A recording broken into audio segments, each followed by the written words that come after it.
Dorsey. Kate Dorsey, elle est américaine, elle vit dans l'Indiana, un état un petit peu centre-est des États-Unis, à Fort Wayne. Et notre amie Kate, en fait, travaille bénévole. Elle s'est engagée, elle travaille dans une association qui travaille pour la banque alimentaire. En fait, elle aide les plus démunis, elle fait des distributions de nourriture à la banque alimentaire tous les week-ends. Et elle se rend compte d'une chose, c'est que les enfants qui viennent avec leurs parents, ben, ils s'ennuient. Tous les week-ends, ils s'ennuient et même ils sont gênés d'être là. D'accord ? Donc elle se dit, ces enfants, il faut leur venir en aide. Donc, elle passe à l'action et elle présente l'opération Hop Books.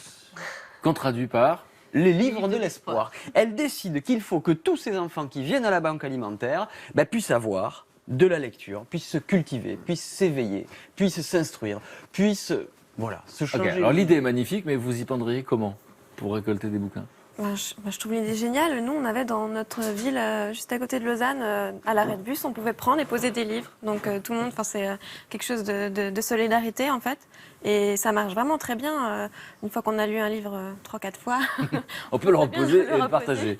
Et puis, Alors ça, c'est une très belle idée, vous avez raison. Mais elle, ce qu'elle décide de faire, c'est d'aller voir les bibliothèques. Alors, vous avez des vieux livres, vous avez des choses qu'on ne vous prend plus. Vous pouvez me les donner. D'aller, quand il y a des vides-greniers, à la fin du vide-grenier, quand les gens n'ont rien vendu, ils ne veulent pas se ramener leur truc. Elle récupère les bouquins. Elle va dans des églises, parce qu'ils ont souvent des petites bibliothèques.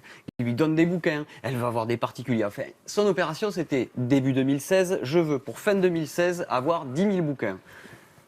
Tu vas me dire, est-ce qu'elle a réussi ? Eh bien oui, elle a réussi, puisqu'elle a récupéré 11 000 bouquins. Et aujourd'hui, c'est vachement bien. Et les enfants qui vont à la banque alimentaire lisent, se cultivent, s'instruisent. Et ils repartent avec ? Non. D'accord. Ils viennent, ils sont là, il y a des étagères dans les locaux de la banque alimentaire. Et pendant le temps où la distribution alimentaire se fait, les enfants peuvent lire. Je trouve que c'est une belle Magnifique. Et alors donc, elle a quel âge cette petite amie? Alors, elle a 17 ans. Elle a 17 ans aujourd'hui. Et elle n'a pas voulu s'arrêter là parce qu'il faut aussi aider tous les enfants de la commune. Alors, elle a inventé ce système-là qui s'appelle Little Free Library. Comme chez vous. c'est voilà. Exactement pareil. Donc Ça la petite n'existait librairie pas. gratuite, ça veut Petite dire. librairie gratuite, voilà, c'est le même principe de ce que vous avez évoqué. Et je trouve ça chouette. Et du coup, tout le monde a accès à la lecture. On prend un livre, on le reprend. Si on n'a pas les moyens, on le prend pour soi. Bon, est-ce que ça existe dans votre coin? À ma connaissance, sur Cambrai, il n'y en a pas. Sur Cambrai, Mais il ce y en a serait pas. bien qu'il y en ait quand même. Et sur Marseille, vous en avez vu? Oui, ils ont fait une girafe en fait. Et ils ont ouvert l'ouverture de vente. Et puis là, tous les bouquins sont posés et échangés pareil.